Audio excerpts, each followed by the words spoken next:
Be ready. 5 seconds.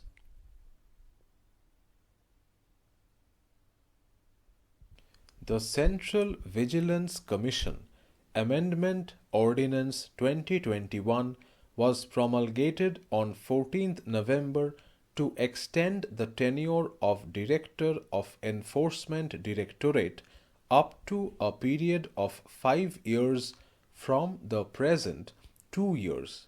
The bill was introduced in Lok Sabha on 3rd of this month. What was the tearing hurry to bring an ordinance for this purpose? What was the hurry when the Parliament was to meet in the last week of November within 2 weeks' time?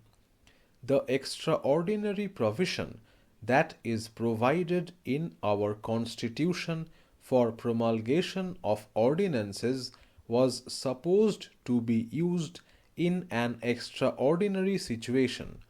What was the extraordinary circumstances that compelled this government, which could not wait for 2 if not 3 weeks?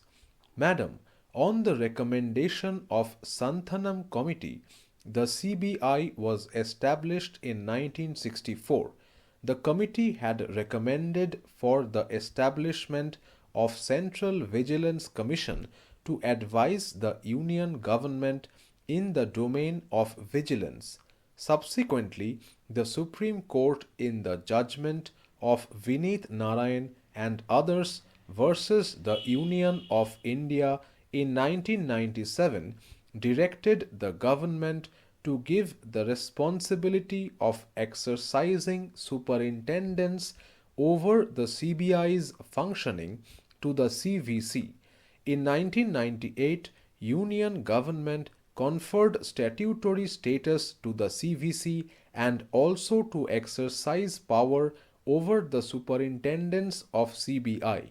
The CVC Act came into being in 2003. A JPC was formed in between.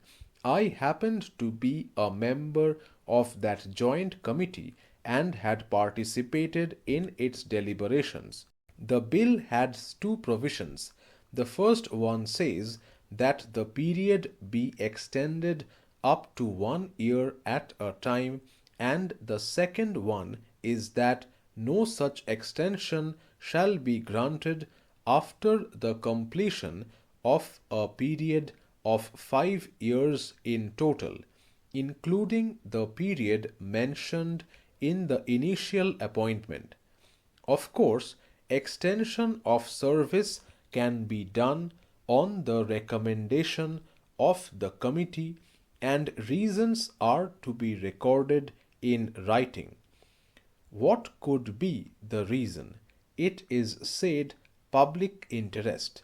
Is it not too wide? The minister can reply how it can be explained other than in public interest.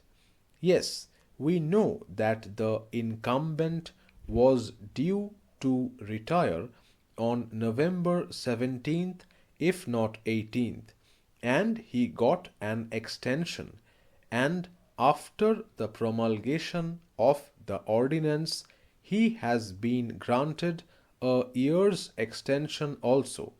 The matter covering the Director of Enforcement Directorate is a bit tricky, since the ED comes under the Finance Ministry and the Director reports directly to the Finance Secretary.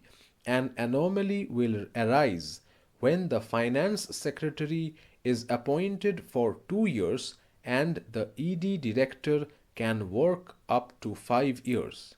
Madam, before that, I would like to say something about Article 123 of the Constitution relating to the promulgation of ordinance.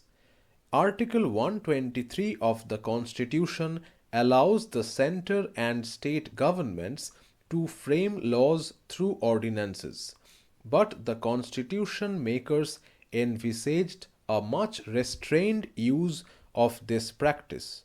The Supreme Court has repeatedly affirmed the constitutional principles that the primary power to frame law rests with Parliament and not with the executive.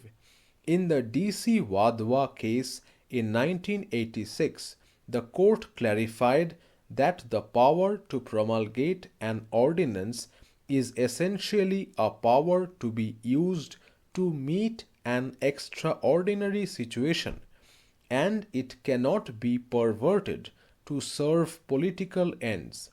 However, in the past years, the centre as well as several state governments have increasingly been succumbing to the temptation of bypassing the parliamentary route to make law.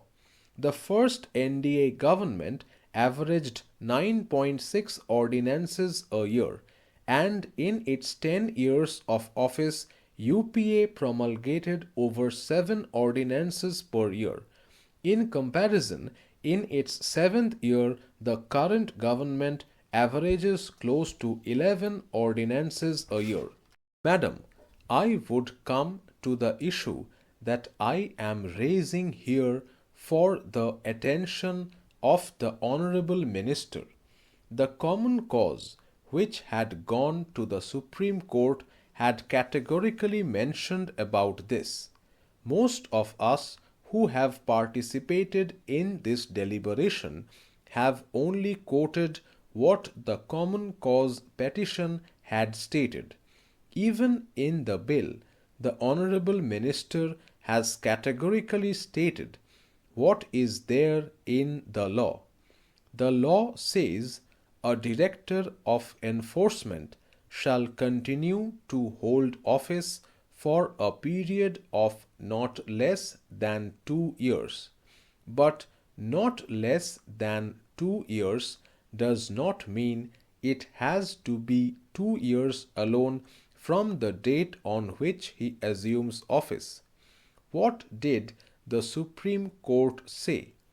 The Supreme Court said prescription of a minimum period of 2 years is to ensure that the Director of Enforcement is not transferred or shifted from the said post during the course of investigation of serious offences.